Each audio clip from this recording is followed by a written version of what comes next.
آج سے 40 سال پہلے ایک لڑکا تھا، اس کا نام ناصر جاوید تھا۔ 30 سال پہلے بھی ایک لڑکا تھا، اس کا نام بھی ناصر جاوید تھا۔ 20 سال پہلے بھی اور آج بھی ایک انسان ہے جس کا نام ناصر جاوید ہے۔ ان 4 یا 5 انسانوں میں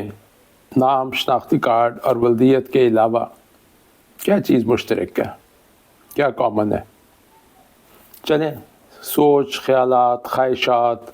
ارادے اس کو اگر الگ بھی رکھ لیں تو ایون جسمانی طور پر بھی کیا آج کا ناصر جاوید آج سے 30، 40 یا 45 سال پہلے والا ناصر جاوید ایک ہی باڈی ہے، ایک ہی جسم ہے، یا it has changed? It certainly has changed. لیکن وہ ناصر جاوید جو 30 سال پہلے تھا یا 20 سال پہلے اور جو آج ہے، یہ کب چینج ہوئی، کس دن، کس گھڑی، کس تاریخ کو، کس برتھ ڈے پر وہ ناصر اس ناصر میں ٹرانسفارم ہوتا ہے؟ اس کا کوئی جواب کسی کے پاس نہیں ہے، کیونکہ اس کی کوئی ڈیٹ، برتھ ڈے فکس نہیں ہوتی، بلکہ یہ ہوتا یوں ہے کہ ہر لمحہ، ہر گھڑی، ہر دن ہمارا جسم جو ہے وہ چینج ہوتا رہتا ہے۔ کیسے چینج ہوتا رہتا ہے؟ اس کو دیکھنے سے پہلے ایک یہ چیز ذہن میں رکھیے کہ ہمارا جسم، جس کو ہم کہتے تو ایک باڈی، ایک ناصر ہے، ایکچولی یہ ایک ناصر نہیں ہے، بلکہ یہ ایک سسٹم ہے، اور اس سسٹم میں تقریباً 3 ٹریلین یا 3 کھرب سیلز کا مجموعہ ہے، اور وہ سیل جو ہیں وہ ہزاروں قسم کے ہوتے ہیں، جس میں آنکھ کا علیحدہ ہوگا، اسکن علیحدہ ہوگا، ہڈی کا سیل ہے، نروز کا ہے، مسلز کا ہے۔ 3 کھرب سیلز کا یہ مجموعہ ہے، اور یہ سیلز جو ہیں یہ ڈیفرنٹ ٹائپس کے ہیں، اور ان کی ایک ڈیفرنٹ لائف ہوتی ہے۔ آپ نے خود دیکھا ہوگا کہ ناخن کی سپیڈ پہ بڑھتے رہتے ہیں، بال آپ کے بڑھتے ہیں، سکن چینج ہوتی رہتی ہے۔ تو یہ تو وہ چیزیں ہیں جو ہمیں نظر آتی ہیں، لیکن اس کے ساتھ ساتھ ہمارے انٹسٹائنز کے سیل، ہمارے مسلز کے سیل، ایون نرو سیلز جو پہلے سمجھے جاتے تھے کہ شاید وہ فکسڈ ہوتے ہیں، وہ بدلتے رہتے ہیں، چینج ہوتے رہتے ہیں۔ چینج کیسے ہوتے ہیں؟ ہر قسم کے سیل کی ایک لائف ہے۔ سب سے کم لائف جو ہے وہ شاید انٹسٹائنز کی انٹرنل لائننگ کی ہے، وہ 3 سے 4 دن بعد وہ سیلز ریپلیس ہو کے نئے بن جاتے ہیں۔ بلڈ سیلز 120 دن کے ہوتے ہیں، ریڈ بلڈ سیلز۔ ہر 4 مہینے بعد ہمارا خون کے جو سیلز ہیں وہ نئے سیلز بن چکے ہوتے ہیں، اور پرانے سیلز وہ ٹوٹ پھوٹ ہو چکے ہوتے ہیں، اور ان کا میٹیریل نکل جاتا ہے، اور وہی ریسائیکل ہو کر نئے سیلز بنتے ہیں۔ یہ جو نئے سیلز بنتے ہیں یہ ایک بیسیکلی ریپروڈکٹیو میکینزم ہوتا ہے کہ جو ہماری ڈی این اے کے اندر، ہمارے سیلز کا جو ڈی این اے ہے اس کے اندر یہ چیز مقرر پروگرام فیڈ کیا ہوا ہوتا ہے کہ اس سیل کی لائف کتنی ہے، کتنے عرصے بعد اس نے ریپلیس ہو جانا ہے، اور ریپلیسمنٹ کے لیے یہ پرانے سیلز کو جیسے وہ کہتے ہیں ریپروڈیوس ہو کے 1 کے 2، 2 کے 4، 4 کے 8 بنتے رہتے ہیں، and it's a continuous process. ایک اندازے کے مطابق روزانہ تقریباً 10 سے 30 کروڑ سیلز ہمارے باڈی کے ڈفرینٹ پارٹس کے ڈائی ڈاؤن کر جاتے ہیں، مر جاتے ہیں، اور ان کی جگہ 10 سے 30 کروڑ سیلز، 3 کروڑ سیلز نئے بن جاتے ہیں ہمارے۔ اس کا مطلب یہ کہ ہمارا سارا باڈی جو ہے وہ گریجولی ریپلیس ہوتا رہتا ہے، اور اندازہ ایک ہے کہ تقریباً 7 سے 10 سال کے عرصے میں ہمارا باڈی پوری طرح سے ایک ریپلیس ہو کے نیا باڈی بن چکا ہوتا ہے۔ Very interesting. اب جو نئے سیلز بنتے ہیں، وہ نئے سیلز جو ہیں وہ ایک نارمل پروسیس ہے۔ سیل جب بائیفرکیٹ ہوتا ہے، 2 حصوں میں بنتا ہے، تو ایک وہ سیلز بنتے ہیں جو بالکل نارمل سیلز ہوتے ہیں، یا آپ ان کو کہہ لیں اچھی کوالٹی کے سیلز بن سکتے ہیں۔ لیکن اگر کسی بھی وجہ سے، اور کسی ایکسٹرنل یا انٹرنل فیکٹر کی وجہ سے وہ سیلز کی جو ریپروڈکشن ہے وہ خراب ہو جائے، یا ان کو صحیح خوراک نہ ملے، اور ان سمپل ورڈز ان کی آب و ہوا صحیح نہ ہو، انوائرمنٹ جس کے اندر انہوں نے ریپروڈیوس ہونا ہے، تو وہ سیلز کی کوالٹی خراب ہو سکتی ہے۔ ایک بہت کامن میکینزم ہم سب کو پتہ ہے کہ جب سیلز کی جو گروتھ ہو رہی ہے وہ ایک نارمل لمٹ پہ جا کر سٹاپ ہو جاتی ہے. آٹومیٹیکلی ایک فیڈ بیک میکنزم ہوتا ہے جس کے تحت وہ سیلز نئے سیلز بننا بند ہو جاتے ہیں اور صرف ان کو ریپلیس کرتے ہیں جو پرانے ہوتے ہیں. اگر یہ فیڈ بیک کنٹرول میکنزم کسی بھی وجہ سے خراب ہو جائے تو اس کو گروتھ رکتی نہیں ہے بلکہ وہ ہوتی رہتی ہے اور اس کو ٹیومر یا کینسر کہتے ہیں عام زبان میں. وہ تو ایک جیسے وہ کہتے ہیں بالکل ایکسٹریم ایگزامپل ہے گروتھ کے میکنزم کے خراب ہونے کی. لیکن اس کے ساتھ ساتھ جو گروتھ میں چھوٹی موٹی خرابیاں ہو سکتی ہیں وہ اکثر ہوتی رہتی ہیں. وہ کیوں ہوتی ہیں؟ اس سے پہلے ہم تھوڑا سا یہ دیکھتے ہیں کہ یہ آخر سیلز ہمارے پڑے کہاں پر ہیں. جو باڈی کے 3 ٹریلین سیلز ہیں یہ آپس میں جڑ کر اس طرح سے نہیں لگے ہوئے جیسے اینٹوں کی دیوار ہوتی ہے یا پتھر کی یا کانکریٹ ہوتا ہے، بلکہ ہر سیل دوسرے سیل سے تھوڑے سے فاصلے پر ہے، اور وہ جو فاصلہ ہوتا ہے اس کے درمیان ایک فلوئڈ ہوتا ہے جو بلڈ ہو سکتا ہے، پلازما ہو سکتا ہے، لمف ہو سکتا ہے یا انٹرسٹیشل فلوئڈ ہو سکتا ہے. وی آل نو کہ انسانی جسم جو ہے ہیومن باڈی 70% واٹر پہ محیط ہے، اس کا 70% پانی ہے. اب یہ پانی ڈفرینٹ باڈی فلوئڈس کے شکل میں ہمارے باڈی کا پارٹ ہے. اس میں بلڈ ہو سکتا ہے، پلازما ہو سکتا ہے، لمف ہو سکتا ہے یا انٹرسیلولر فلوئڈ ہو سکتا ہے، تو سارا باڈی ہے. اب وہ فلوئڈ جو ہے وہ ایک پیور واٹر نہیں ہے بلکہ وہ فلوئڈ اس میں بہت سارے کیمیکلز، اس میں بہت سارے ہارمونز، اس میں بہت سارے کیٹلسٹ، اس میں بہت کچھ ہوتا ہے. اور وہ ساری وہ چیزیں ہوتی ہیں جو کہ اس سیل کو نیوٹریشن یا خوراک مہیا کرتے ہیں. ہمیں انرجی چاہیے، اس انرجی کے لیے ہم جو کھانا کھاتے ہیں اس کھانے کو انٹسٹائنز جب ڈائجسٹ کر لیتی ہیں تو وہ گلوکوز، پروٹینز یا فیٹی ایسڈز کی شکل میں ہمارے بلڈ کا پارٹ بن جاتا ہے. اور وہ بلڈ جو ہے وہ چونکہ سارے باڈی میں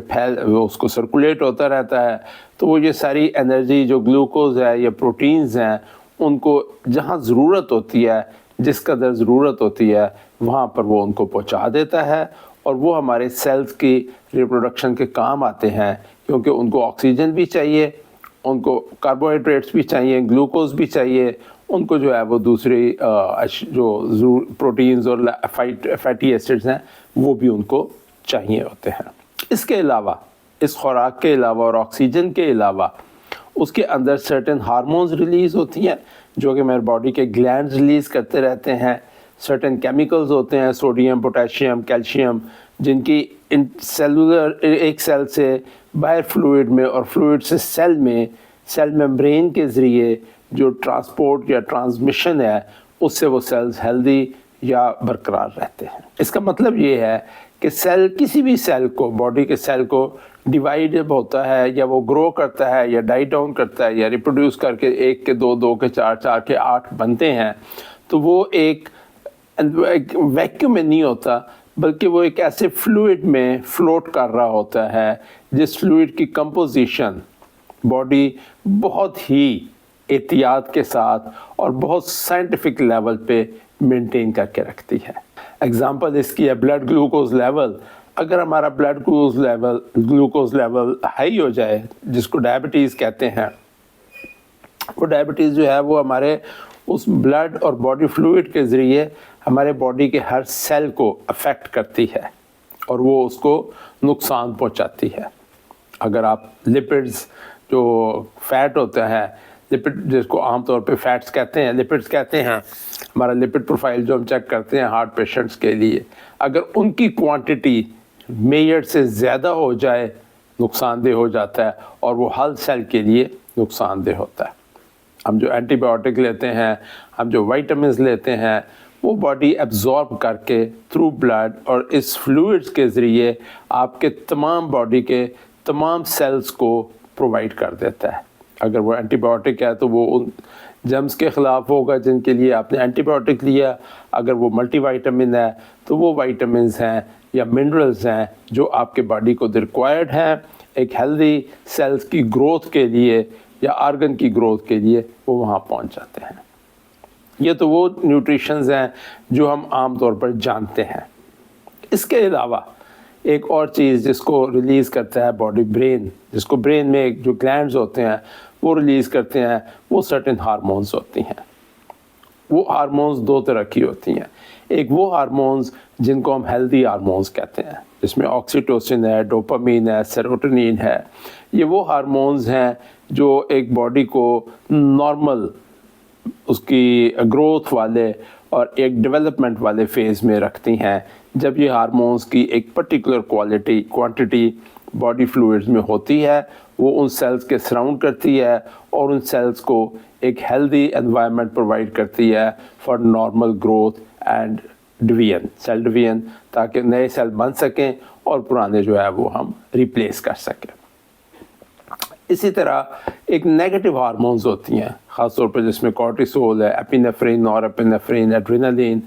یہ وہ ہارمونز ہیں جو عام طور پر اس وقت ریلیز ہوتی ہیں جب ہمیں کوئی ایمرجنسی ہوتی ہے، ہمیں کوئی خطرہ ہوتا ہے، ہمیں ٹینشن ہوتی ہے، ہمیں سٹریس میں ہوتے ہیں، تو اس وقت یہ ہارمونز ریلیز ہوتی ہیں۔ اور یہ وہ ہارمونز ہیں جو کہ باڈی کو، جیسے عام طور پر فائٹ اور فلائٹ میکینزم کہتے ہیں، کہ خطرے سے بھاگنے کے لیے، خطرے کو فیس کرنے کے لیے یا سٹریس سے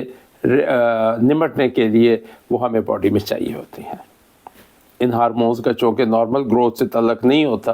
بلکہ یہ نارمل گروتھ کو تھوڑا سا ریٹارڈ کر دیتے ہیں، کیونکہ ہمارا سارا بلڈ اور گلوکوز لیول جو ہے وہ لمبس میں چلا جاتا ہے یا انٹسٹائنز اور ہارٹ میں چلا جاتا ہے تاکہ تیز بلڈ پمپ ہو، لنگز میں چلا جاتا ہے تاکہ بریدنگ تیز ہو جائے اور ہم اس ٹینشن اور سٹریس کے ٹائم کو گزار سکیں۔ یہ ہارمونز ہمارے کسی حد تک ہمارے کنٹرول میں ہوتی ہیں۔